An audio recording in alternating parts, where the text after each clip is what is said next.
Salut tout le monde, bienvenue sur ma chaîne, bienvenue sur la chaîne d'Ezekiel For Real, your favorite doll, la plus million des millions, la plus pimpante des pimpantes. Y a pas mon 2, y a jamais mon 3. Trapping like the narco, got dope like Pablo, cut dope like Pablo, shot trees with the Draco, on the north got Diego. Les story time, les vidéos analyses, les vlogs, c'est bien cool, mais j'ai conscience aussi que je suis suivie par des étudiants ou par des futurs étudiants à en devenir.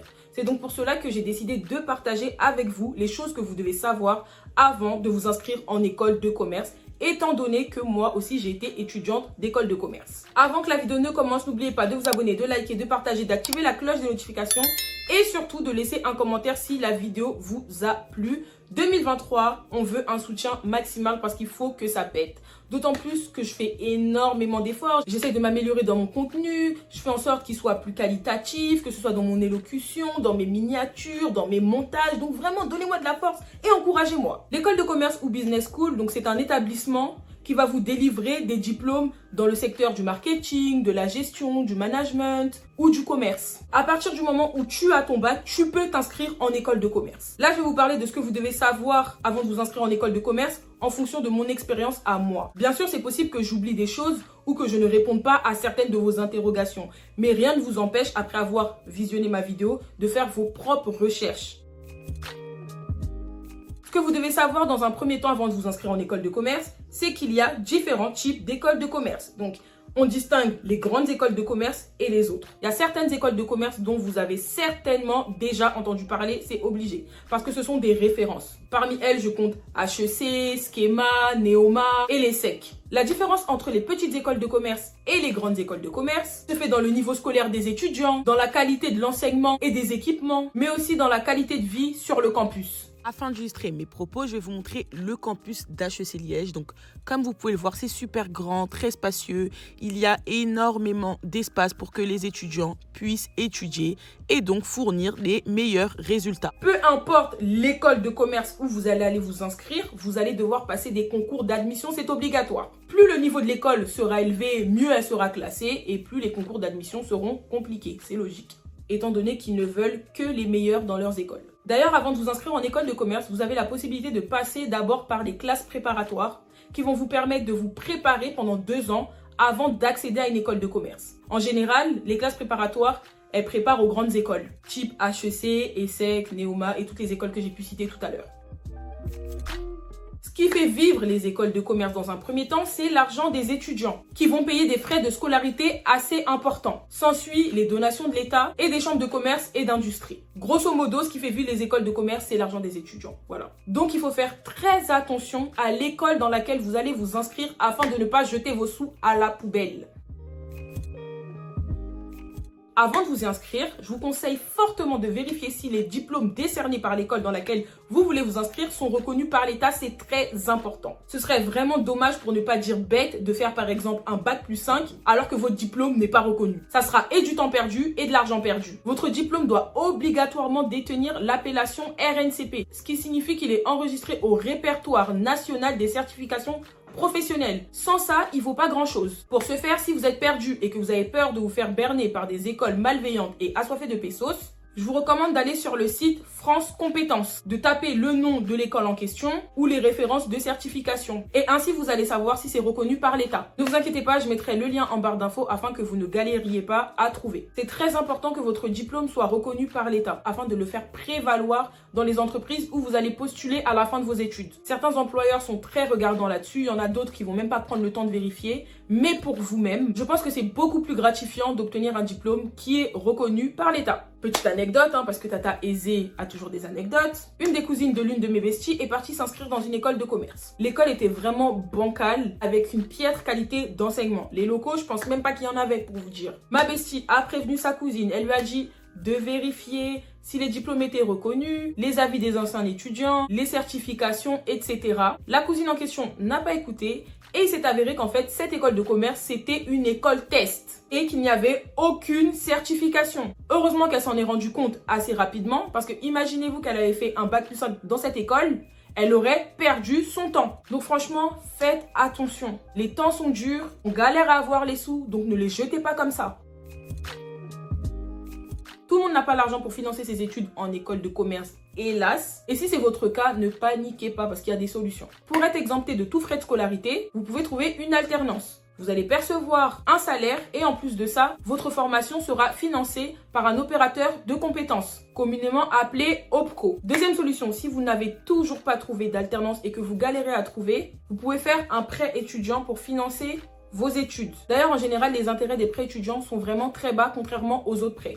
Ils sont vraiment très flexibles et vous pouvez par exemple changer le montant des mensualités. Vous pouvez même faire des reports d'échéance. Par exemple, si ton mois de septembre est vraiment très dur et que tu sais que pour le mois d'octobre, ça va être compliqué de rembourser, tu peux te préparer en amont, prévenir ta banque afin qu'il ne te prélève pas pour le mois d'octobre. D'un autre côté, si tu arrives à rassembler, j'invente une somme, les 10 000 € que tu dois à la banque, tu peux leur donner d'un coup afin de régler ton crédit. Pas besoin de rembourser en plusieurs mensualités. Les crédits étudiants donnent aussi la possibilité de, par exemple, rembourser pendant 2 ans, ensuite stopper 6 mois et après reprendre. On peut vraiment faire beaucoup de choses et comme les banques savent qu'on est étudiant et que c'est pas forcément facile pour nous, ils essayent de s'adapter à nous. Pour rembourser votre crédit, il y a 2 choix qui vont se poser à vous. Déjà, pour les plus violents, vous pouvez rembourser votre crédit pendant que vous allez en cours en faisant par exemple un job étudiant à côté. Et chaque mois, vous allez verser une mensualité. Ou sinon, vous pouvez commencer à rembourser votre crédit après avoir fini vos études. Mais moi, franchement, ce que je vous recommande, c'est de commencer à rembourser dès lors que vous avez pris le crédit. Pour pas que ça vous prenne trop la tête plus tard. Parce qu'on ne sait jamais de quoi demain est fait. Un prêt étudiant, c'est pas ce qu'il y a de mieux. Parce que faut pas commencer à s'endetter dès le plus jeune âge. Mais parfois, souvent, les gens n'ont pas le choix.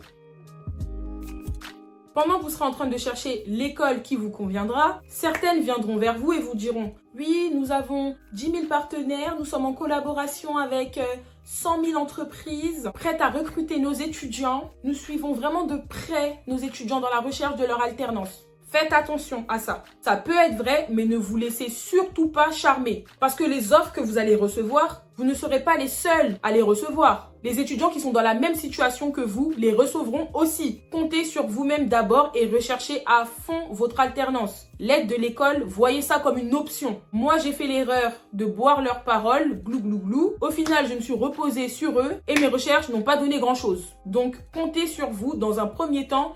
Et vraiment, l'aide qu'ils pourront vous donner, ça sera un supplément. N'oubliez pas que dans école de commerce, il y a commerce. Et qui dit commerce, dit commerçant. Donc certaines vont vous promettre mondes et merveilles afin que vous inscriviez dans leurs écoles. Et une fois inscrit, sans alternance, la rentrée déjà arrivée, vous serez obligé de payer. Parce que vous n'allez pas pouvoir continuer à suivre les cours sans avoir réglé les frais de scolarité. Donc, on vous attire, on vous promet de vous aider à chercher une alternance, vous y croyez, vous vous donnez pas à fond dans vos recherches parce que vous pensez qu'on va vous aider à fond. Au final, la rentrée arrive, les cours commencent, vous n'avez toujours pas d'alternance et vous allez devoir payer. En tout cas, faites votre maximum pour trouver une alternance parce que c'est à partir de ces alternances, de ces stages, que vos expériences vont se construire.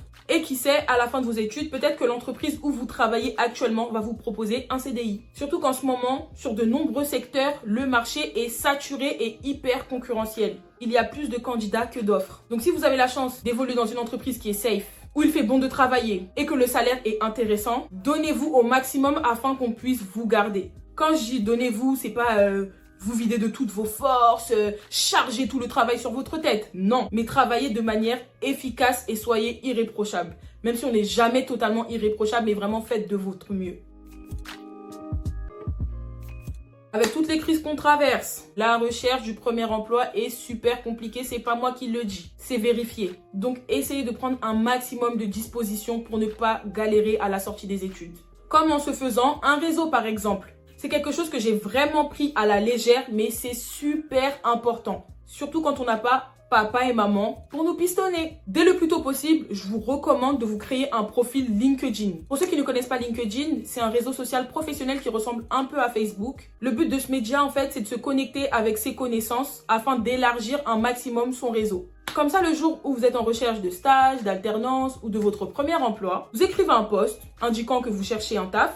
Vous demandez gentiment aux membres de votre réseau de partager ce post et peut-être que ça vous permettra de trouver plus facilement un travail que si vous aviez postulé sur Indeed. Imaginons que vous avez un réseau de 2000 personnes et que sur ces 2000 personnes, il y a 250 personnes qui repartagent votre post. Ça peut vraiment aller très vite. Donc, on ne néglige pas LinkedIn. En plus, souvent, il y a des offres qu'on trouve sur LinkedIn qu'on ne trouve pas ailleurs. Si vous êtes réactif, ça peut être très intéressant pour vous. Pour avoir un bon réseau, je vous recommande aussi de rester en contact avec les membres de votre promotion. Très important aussi. Imaginons que ton ancienne camarade de classe devienne responsable marketing et que dans la boîte où elle travaille actuellement, il recherche un responsable commercial et qu'il s'avère que toi, tu es responsable commercial. Si elle veut bien, que vous êtes toujours en contact et en bon terme surtout, elle peut te filer le tuyau et appuyer ta candidature parce que vous êtes restés en contact.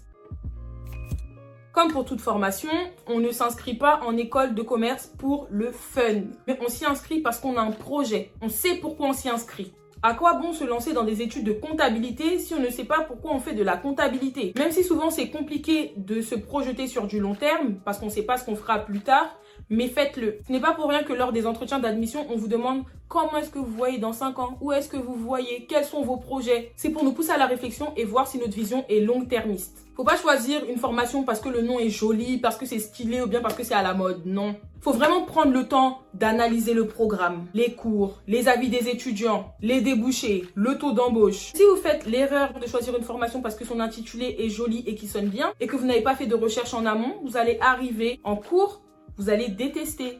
Parce que vous n'avez pas fait des recherches en amont. Souvent, on peut faire des recherches et au final, quand on est dedans, on se rend compte que ça ne nous plaît pas. Ça, c'est autre chose.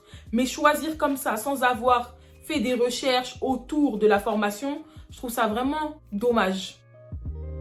Mon expérience à moi en école de commerce, je dirais que j'ai vraiment kiffé. C'était une très bonne expérience. J'ai pu apprendre énormément de choses et je ressens vraiment un avant-après école de commerce. J'ai gagné confiance en moi grâce aux nombreuses présentations orales qu'on devait faire chaque semaine. Du coup, prendre la parole, m'exprimer devant les gens, ça ne me fait plus peur. Et ce, malgré ma timidité. Je vois ça comme un challenge maintenant, en mode comment est-ce que je vais capter l'attention de mon public? Alors qu'avant, faut pas me voir comment je tremblais comme une petite feuille morte.